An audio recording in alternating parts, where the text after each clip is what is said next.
Namaskar. Welcome to this program of Ghazali. The 2nd of April is celebrated as World Autism Awareness Day all over the world. And today's program will focus on the language development of young children and what parents can do to promote communication and play. We will also be talking about autism. I am honored to be in conversation with Dr. Veronica Smith here. She has come all the way from Canada. Dr. Smith is a professor of special education and she's also a speech and language therapist who works at the University of Alberta in Canada. Dr. Smith has many years of experience of working with children with language delay and autism. She has also done extensive research in assessing the effectiveness of early treatment programs for children with autism. So welcome to Goa and to today's program, Dr. Smith, and we all look forward to learning more about autism and the miracle of language development in young children. Thank you. It's a pleasure to be here. Okay, let's start with my first question. You know, parents often worry about their child's development and they anxiously wait for the child to say their first word. However, we know that speech is not the only way to communicate. So tell us, how early do babies really start communicating? Oh yeah, that's such a great question because it actually gets at so many of the interesting things that speech language pathologists are keen about. Communication starts well before a child's first birthday. When we would, at the first birthday, we expect those first words to come out. But one of the first things that we notice with young children is around the 2-month period of life when they start engaging with their parents by giving them little social smiles. So a parent might be changing a child's diaper or feeding them, and all of a sudden you get this really neat smile. You smile and they smile back. Right. That's really the first bit of communication. And that's such a strong motivator for the parent. It really is. It really is. And it's really the beginning of a whole series of things that actually kind of lay the foundation for very good communication. The child smiles at their parent, right. They smile back, and they kind of engage in this shared enjoyment, which is very important for a child to realize before they start to talk. Okay. So what would be the key communication milestones in the first 2 years of life? Well, after the social smile, a child engages in more of these interactions with parents, and around I think about 9 months after lots of these exchanges with parents, they start to do some other things as well. Not only are they smiling at their parent, but then they're also maybe looking away or at something that they might be interested in, and then maybe looking back at the parent.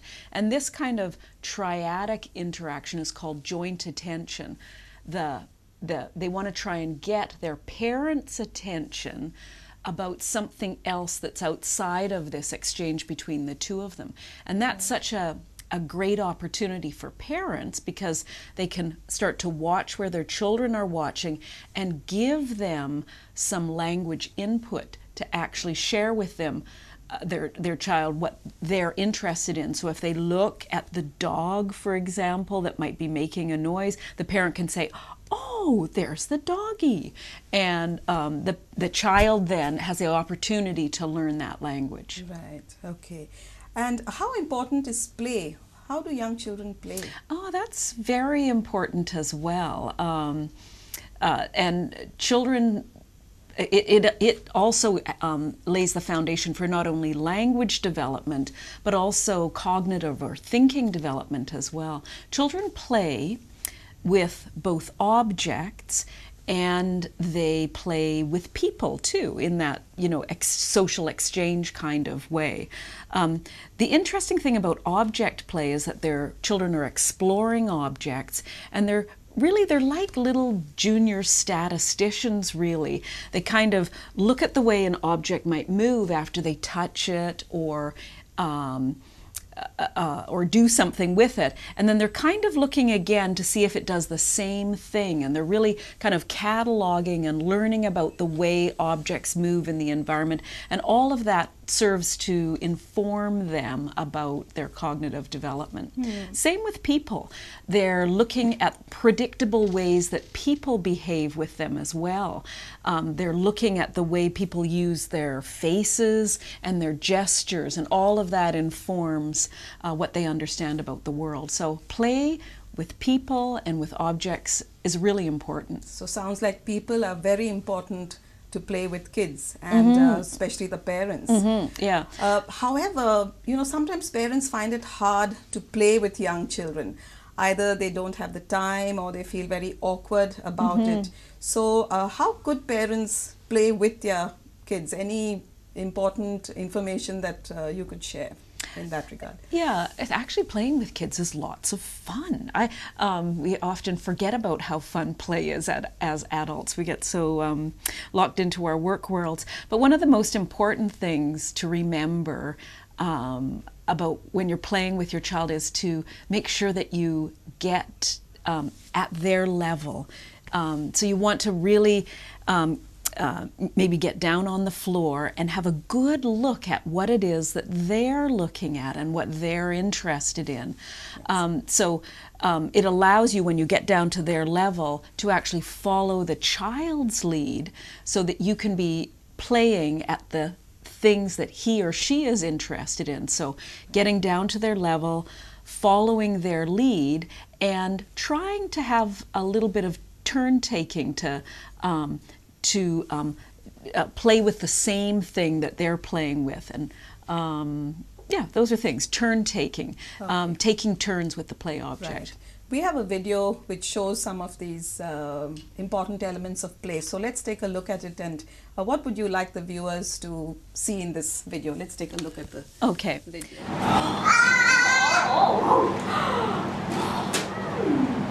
Another one?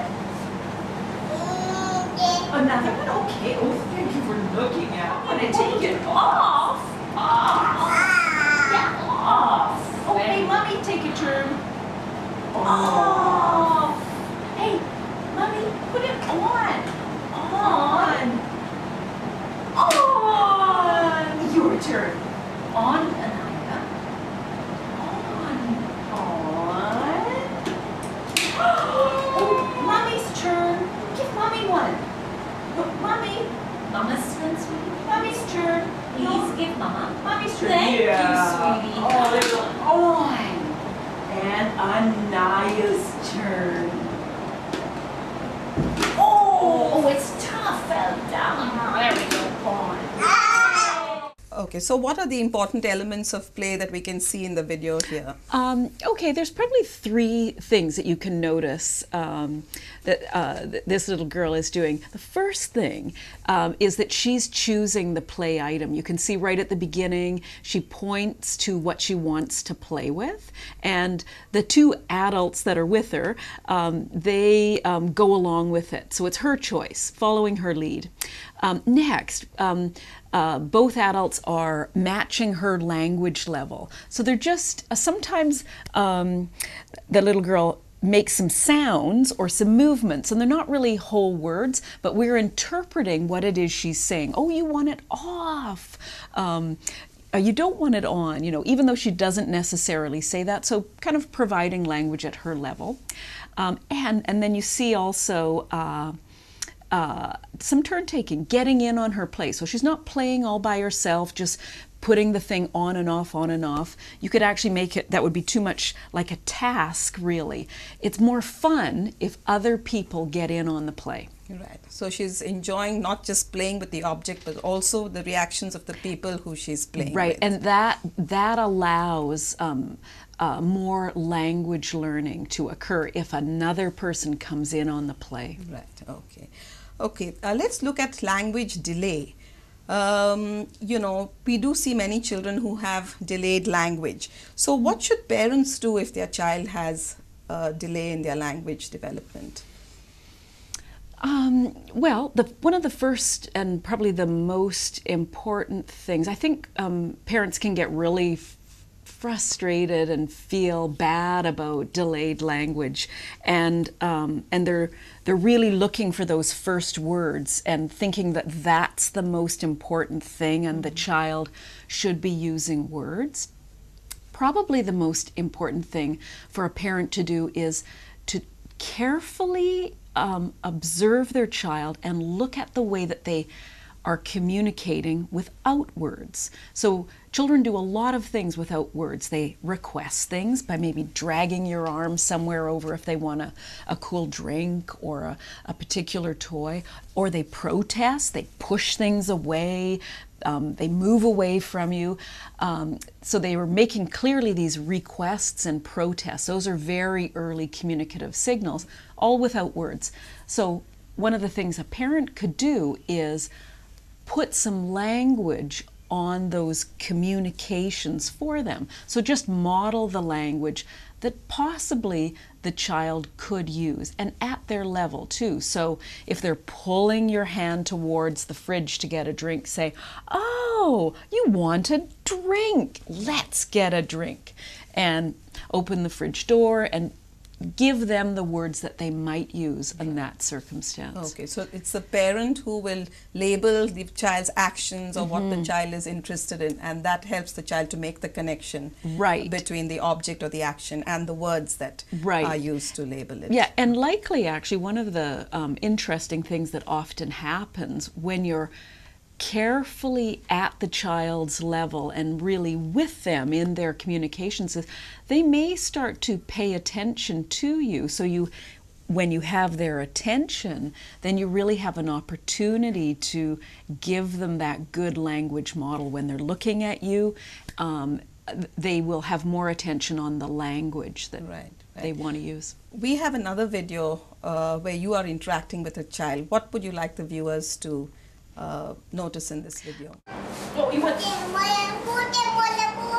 you want the dinosaur out? It said more. More dinosaur. No? Oh, I see. More animals. Okay, you choose. I like the way you looked at me when you asked. Oh, it's a camel. What? Oh, you look at me. Oh, thank you for looking. There, I'll open. Tiger out. Oh yeah, this is a little boy who is a bit delayed in his language development. So he's making lots of sounds and words. They're a little bit indistinct. It's hard to make them out. And the thing about communication is that you use words, but for example, if I was speaking to you right now and I was looking off in the distance, you would think that was very peculiar. It's more normal for me to speak and look at you. Yes. And I know I can keep speaking because you're doing some things like nodding your head and giving me information non-verbally that I can continue this conversation. So this little boy, he is giving the words, but he's not looking at the person's face very much. He's not coordinating the words with the looking. So what we're working on in this tape is giving him practice doing both, asking and looking at the same time. So he does a little bit of that. He kind of, and I'm encouraging him by saying, "Oh, thank you for looking at me. You want the jar open," because I want him to do both of those things. Okay.